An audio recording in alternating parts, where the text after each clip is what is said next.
আসসালামু আলাইকুম, কেমন আছেন সবাই? আপনাদের সাথে নতুন একটা ফ্যামিলি ব্লগ নিয়ে আসলাম। দেখেন আমাদের সেন্টারেই আছে কন্যা বিদায় হইতেছে। এই বোর্ডের আজকে আমি সাজাইছি। এই যে বর, মাশাআল্লাহ বরটা কত সুন্দর দেখছেন। আপনারা দেখছেন যে আমি কন্যা সাজাইছি, ওই ভিডিও আপনাদের সাথে শেয়ার করছি। সবাই দোয়া করবেন ওদের জন্য। মনের মানুষের পাওয়াটা আসলে ভাগ্যের ব্যাপার। দেখছেন সবাই কান্নাকাটি করতেছে, দেখছেন। দোয়া করি তাদের জন্য, তারা যে সুখে থাকে, শান্তিতে থাকে, নতুন জীবন শুরু করতেছে। আপনারা সবাই দোয়া করবেন ওদের জন্য। আর যে যেখানে আছেন আমি সবার জন্য দোয়া করি, সবাই সুস্থ থাকেন। নেক্সট একটা ফ্যামিলি ব্লগ নিয়ে আসবো। আসসালামু আলাইকুম।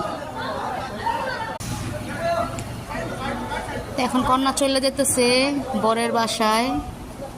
সবাই ভালো থাকেন, আমার চ্যানেলটা সাবস্ক্রাইব করে দিন। নেক্সট একটা ফ্যামিলি ব্লগ নিয়ে আসবো। আসসালামু আলাইকুম।